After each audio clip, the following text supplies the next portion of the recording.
Nizamuddin sir வணக்கம். வணக்கம். Nizamuddin sir, இன்று பேரவையில் நடந்த விஷயங்கள், வாதங்கள், விவாதங்கள், அதற்கு முதலமைச்சருடைய பதில். சார், முதலமைச்சர் கொடுத்த இந்த ஸ்டேட்மெண்ட் இருக்குல்ல சார், பேசி பார்க்கலாம் அப்படின்ட்டு ஒரு முடிவு தான் எடுத்தேன் அப்படிங்கிற ஒரு முடிவு இருக்குல்ல சார், அதை குறித்து அவர் சொன்ன விஷயம், அதற்கு எழுந்த கருத்துக்கள், அதை பற்றி என்ன நினைக்கிறீங்க சார்? சார், பேசி பார்க்கலாம் என்றது ஒன்றும் தப்பு இல்லை. ஆனா பேசி பார்க்கறதுக்கு முன்பு அனைத்து கட்சியும் கூட்டி ஆலோசித்து அனைவர் சார்பாகவும் முடிவெடுப்பது நலமாக இருக்கும். சரி, இது மாநிலம் சார்ந்த பிரச்சனை, அனைவருக்குமான பிரச்சனை, வாழ்வாதார ஜீவாதார பிரச்சனை. நாகப்பட்டினத்தை பொறுத்தவரை தண்ணீர் வரவில்லை. குறுவை சாகுபடி 30,000 ஏக்கரை தாண்டி பயிரிட்டிருக்க வேண்டும், 30,000 ஹெக்டேர் தாண்டி பயிரிட்டிருக்க வேண்டும். ஆனால் 1118 ஏக்கர் ஹெக்டேர் மட்டும்தான் பயிரிடப்பட்டிருக்கிறது. 30 ஒரு பகுதி. சரி, 30 ஒரு பகுதி பயிரிடப்பட முடியவில்லை. இப்ப இந்த நிலை நாகப்பட்டினத்தை சார்ந்த கடைமடை விவசாயிகளுக்கு மட்டும் சார்ந்ததல்ல. இங்கே உற்பத்தி பாதித்தால் ஒட்டுமொத்த தமிழகமே பாதிக்கும் என்பதை புரிந்து கொள்ள வேண்டும். சரி, தொடர்ச்சியாகவே காவிரி பிரச்சனை தமிழ்நாட்டை ஆட்டி படைத்துக் கொண்டிருக்கிறது.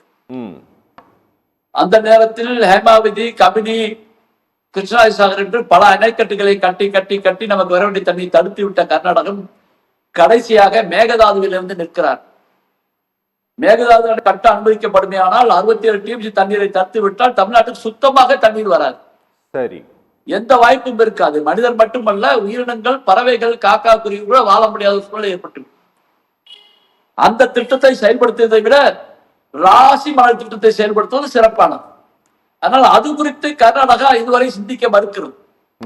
காமராஜ் அவர்களால் அடிக்கல் நாட்டப்பட்ட ராசி மணல் திட்டம் இன்றும் கிடப்பில் போட்டிருக்கிறது. அதுக்கு தமிழ்நாடு அரசாங்கங்கள் தொடர்ச்சியாகவே போதிய முயற்சிகள் செய்யவில்லை என்றுதான் நான் சொல்லுவேன். அந்த திட்டம் சென்றால் 2 மாநிலம் சேர்ந்து பயன்படக்கூடிய வகையிலே செய்ய முடியும். தனியாக ஒரு மாநிலம் செய்துவிட முடியாது. இதை மறுத்துவிட்டு மேகதாது அணையை செய்வதன் மூலமாக சுத்தமாக தமிழ்நாட்டுடைய உரிமை பாதிக்கப்பட்டு விடும். ஏற்கனவே மீறிதான் செய்து கொண்டிருக்கிறார்கள். 2018 தீர்ப்பின்படி கீழ்நிலையிலே பாயக்கூடிய மாநிலத்தினுடைய அனுமதி இல்லாமல் மேகதாது அணை கட்ட முடியாது என்ற நிலை இருக்கும் பொழுது ஒன்றிய அமைச்சர் CK பட்டீல் அவர்கள் அனுமதி தேவையில்லை என்று சொல்லியிருப்பது துரதிர்ஷ்டவசமானது. இங்கே தமிழ்நாட்டையும் கர்நாடகாவையும் நோக்கும் பொழுது தமிழ்நாட்டிலே எந்த ஒன்றிய அரசியல் கட்சிகள், தேசிய கட்சிகள் இங்கே கரை சேர முடியாது. பாண்டிச்சேரி கர்நாடகாவை பொறுத்தவரை காங்கிரஸ், பாஜக என்று மாறி மாறி வருகின்ற காரணத்தினால பெரும்பாலான ஒன்றிய அரசாங்கங்கள் கர்நாடகாவைத்தான் கவலை கொள்கிறத தவிர தமிழ்நாட்டில் நம்ம விலை போக மாட்டோம் என்ற நிலையில தான் இன்றைக்கு பாஜக நிலைமை இருந்து கொண்டிருக்கிறது. சரி, ஆகவே இது போன்ற நிலையில் தமிழ்நாட்டை சேர்ந்த அனைத்து அரசியல் கட்சிகளும் ஒருங்கிணைந்து செயல்பட வேண்டும். ஏனென்று சொன்னால் இந்த திட்டம் வருவதற்கு கர்நாடகா கிட்டத்தட்ட 4-5 முறை அனைத்து கட்சி கூட்டங்களை கூட்டியிருக்கிறது. சரி, ஒன்றிய அளவிலே அமைச்சர்களை போய் பார்த்திருக்கிறார்கள். அவருக்கு சாதகமான நிலையை கொண்டு வருவதற்கான ஏற்பாடுகளை செய்து கொண்டிருக்கிறார்கள். இந்த முறை காங்கிரஸ் ஜெயிச்சிருக்கிறது கர்நாடகாவில். அடுத்த முறை பாஜக வர வேண்டும் என்று சொன்னால் அதற்கு தகுந்த மாதிரி காய்கறி நகர்த்த வேண்டும். அவர்கள் காங்கிரஸ் அரசுக்கு அது மாதிரி நெருக்கடியை கொடுப்பார்கள். தண்ணி வெள்ளம் பாயும்போது கூட நான் போராட்டம் வைக்கிறேங்கிற முட்டா இருக்கிற ஊராக பாண்டிச்சேரி கர்நாடகா இருந்து கொண்டிருக்கிறது.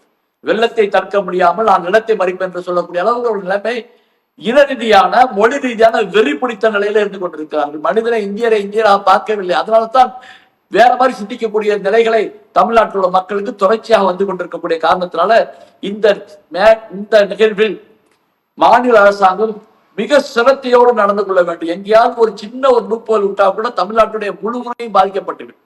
கடந்த காலங்களிலே சில தவறுகளை செய்த காரணத்தினால தான் இன்றளவும் நாம் இந்த பிரச்சனைக்கு மாட்டிக்கொண்டு சிக்கிக் கொண்டிருக்கிறோம். ஆகவே இதில் கௌரவம் பார்க்க வேண்டாம். இன்று இந்த முதல்வர், நேற்று அந்த முதல்வர் எல்லோரும் சேர்ந்து ஒன்றாகி இயக்கங்களை கூப்பிட்டு, விவசாய சங்கங்களை கூப்பிட்டு ஒருமித்த கருத்தோடு செய்ய வேண்டும். என்னை பொறுத்த வரைக்கும் நீங்க கர்நாடகாவுக்கு போறது தப்பு இல்லாத வரவேற்கிறேன், அதுல தப்பும் இல்லை. ஆனால் இது அனைத்து தமிழ்நாட்டுடைய இயக்கமாக மாற்றப்பட வேண்டும் என்ற நிலையிலே தான் இதை செய்ய வேண்டும் என்று சொன்னால் நான் நாகப்பட்டினத்தில் இருக்கிறேன். ஓகே, வேதாரண்யம், கீவலூர், கீழையூர் பிற்காக்களில் உள்ள மக்கள் மிகவும் கஷ்டப்பட்டு கொண்டிருக்கிறார்கள். காரணம் 30,000 ஹெக்டேர் எங்கே, 1118 ஹெக்டேர் எங்கே என்ற நிலையை பார்த்துக் கொள்ள வேண்டும். இவருக்கு நிவாரணம் வழங்கப்பட வேண்டும். ஆகவே இந்த நிலையில சிந்தித்து மாநில அரசு செய்ய வேண்டும். மத்திய அரசு, ஒன்றிய அரசுக்கு போதிய நெருக்கடியை கொடுக்க வேண்டும். ஒரு சிந்திய அளவில் கூட மேகதாது அணை கட்டுவதற்கான அனுமதி என்பதை சிந்திச்சும் பார்க்க முடியாது. தமிழ்நாடு ஏற்றுக்கொள்ளவே கூடாது. Okay okay okay okay okay okay Nizamuddin sir வணக்கம். நிஜாமுதீன் சார், இந்த விவகாரத்தை பொறுத்தவரை எல்லாரும் நீங்க அனைத்து கட்சி கூட்டத்தை கூட்டுங்க அப்படின்ட்டு கேட்டுக்கொண்டு இருக்கும் போது இந்த அரசு டீலிமிட்டேஷன் சம்பந்தமாக ஒரு கூட்டத்தை கூட்டுவதற்கு எல்லா எம்பிக்களுக்கும் ஒரு அழைப்பை விடுத்திருக்கிறது. இதை எப்படி அண்டர்ஸ்டாண்ட் பண்ணிக்கிறது சார்? அதாவதுங்க, டீலிமிட்டேஷன் பண்ணுவதற்கான அமைப்பை ஏற்படுத்துவதும் அவசியம். அதை விட மிக முக்கியமானது இந்த வாழ்வாதார பிரச்சனையிலே ஒரு முடிவை செய்வதற்கும் பிரச்சனை. உலகை பொறுத்தவரை நைல் நதியை 11 நாடுகள் மாநிலங்கள் 11 நாடுகள் பங்கிட்டுக் கொள்கிறது. பெரிய பிரச்சனைகள் ஏதும் இல்லை. தனுப் நதியை 10 நாடுகள், ஜெர்மன், ஆஸ்திரேலியா போன்ற பெரிய நாடுகள் தான் பங்கிட்டுக் கொள்கின்றன. அதுலேயும் பிரச்சனை இல்லை. நேரெதிர் நாடுகளான இந்தியாவும் பாகிஸ்தானும் சிந்து குடும்பத்தில் உள்ள 6 நதிகளை, மேற்கே பாயும் 3 நதிகளையும் கிழக்கே பாயும் 3 நதிகளையும் பங்கிட்டுக் கொள்கின்றன. அதுலேயும் பெரிய பிரச்சனை வரும். ஏதோ ஸ்மூத்தா ஓடிட்டு பங்களாதேஷோட பிரம்மபுத்திராவை பங்கிட்டுக் கொள்கிறோம், அதை பிரச்சனை வரல. ஆனால் தமிழ்நாட்டுக்கு மட்டும் மாநிலம் என்ற அந்தஸ்து இருக்கின்றதுனால என்னவோ தெரியல, காவிரி பிரச்சனை, முல்லையாறு பிரச்சனை என்று திருமண பக்கமெல்லாம் பாலாறு பிரச்சனை என்று திருவுர பக்கமெல்லாம் பிரச்சனையாக இருந்து கொண்டிருக்கு. தண்ணி தரக்கூடிய பாண்டிச்சேரியை தவிர பாக்கி எல்லாருமே பிரச்சனையாந்து கொண்டிருக்கிறது சொன்னால், அப்ப இந்திய ஒருமைப்பாடு, இந்திய இறையாண்மை கேள்விக்குள் ஆகிறதா இல்லையா? ஒவ்வொரு வருடமும் கடைமடை பகுதி மக்கள் செத்து கொண்டிருக்கிறார்கள். ஒவ்வொரு வருடமும் கடைமடை, பேஞ்சாலும் சாவரம், காஞ்சாலும் சாவரம். இப்ப பேய ஆரம்பிச்சுட்டா தண்ணியை திறந்து விட்டுருவான், கடைமடை அவுட்டு. காஞ்சா தண்ணியை நிறுத்திடுவான், கடைமடை அவுட்டு. அப்ப கடைமடை எது? நாகப்பட்டினம். பிரதான கடைமடை நாகப்பட்டினம், மயிலாடுதுறை. அதுக்கப்புறம் தஞ்சாவூர், அந்த பக்கம் கொஞ்சம் சாரி தஞ்சாவூர், திருவாரூர் ஒரு பகுதி வரும். அப்ப இதற்கான தீர்வுகள் தான் என்ன? இப்படியே போயிட்டு இருப்பாங்களா?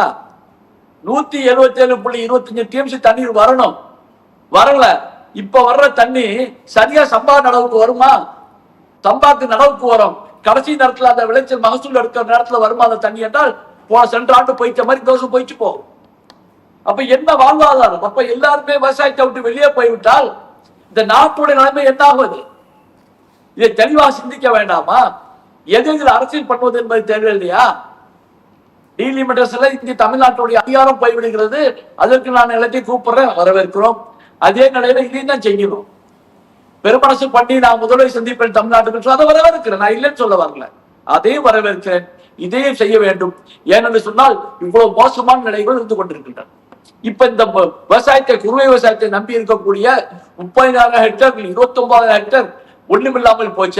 அவங்க அடுத்து என்ன பண்ணுவாங்க? இப்ப தெளிக்க முடியுமா? முடியாது. ஆடிப்பெருக்குக்கு தண்ணி வந்துச்சா? இல்ல. சப்பராதி அடிப்படையில் ஆடிப்பெருக்கு கொண்டாடப்பட்டது. ஆனால் யார் வீட்டிலும் மகிழ்ச்சி இல்லை. விவசாயிகள் துக்கத்தை அனுசரித்துக் கொண்டிருக்கிறார்கள். சரியான நிவாரணங்கள் அறிவிக்கப்படவில்லை. அப்ப நாகப்பட்டினம் மட்டுமே பாதிக்கிறது சொன்னால், நாகப்பட்டினத்துக்கு அரிசி வரல சொன்னா அக்கம் பக்கத்து மாவட்டம் பாதிக்கப்படாதா? திருவாரூரும் பாதிப்பு, திருவாரூர் மாவட்டத்திலும் பாதிப்பு, மயிலாடுதுறையிலும் பாதிப்பு, புதுக்கோட்டையிலையும் பாதிப்பு இருக்கு. போர் வச்சுக்கிறது தான் கொஞ்சம் பேர் திருவாரூர் பகுதியிலையும் மயிலாடுதுறையிலும் கொஞ்சம் போர் வச்சிருக்கிறாங்க. அவங்க எல்லாம் தப்பிச்சாங்க. காவிரியை நம்பினால் மோசம் என்ற நிலை ஆகிவிட்டால் டெல்டா மாவட்டங்கள் பொய்த்து விடும். ஆகவே இந்த அரசாங்கம், எந்த அரசாங்கம் இருந்தாலும் சரிதான், சிரத்தை எடுத்து இதை எவ்வாறு தீர்க்க வேண்டும் என்று ஒன்றிய அரசுடைய மேல நான் குற்றம் சாப்பிட்டேன். மாநிலம் என்ற ஒப்பந்தத்துக்கு வரும்போது இதை ஒன்றிய அரசு செய்திருக்க வேண்டும். Okay sir, okay. நதி தீர்வை ஒழுங்காக செயல்பட வேண்டும். Okay okay. வழக்கு நடத்த எத்தனை வருஷம் நடந்துச்சு? Okay sir, okay. ரெண்டு மாநிலத்துக்குள்ள சண்டை, அவன்கிட்ட சட்டப்பிரிவு இருக்குது, நம்மகிட்ட சட்ட துறை இருக்குது. ஆனால் பராசரசர் போன்றவர்களை வைத்துக் கொண்டு கோடிக்கணக்காக கொடுத்தா நம்ம வந்து தீர்ப்பு வர மாட்டேங்குது, நியாயப்படி தீர்ப்பு வர மாட்டேங்குது. ஆகவே தெளிவான முடியல இந்த பிரச்சனை தீர்த்து ராஜ்மஹல் திட்டத்தை 2 மாநிலமும் சேர்ந்து செய்யுமானால் மக்களுக்கு பயனுள்ளதாக அமையும். அதை செய்வதற்கு இந்த அரசாங்கம் காமராஜ் அவர்களால் அடிக்கல் நாட்டப்பட்ட ராஜ்மஹல் திட்டத்தை செய்வதற்கான ஏற்பாடுகளை செய்ய வேண்டும் என்று நான் கேட்டுக்கொள்கிறேன். ஓகே.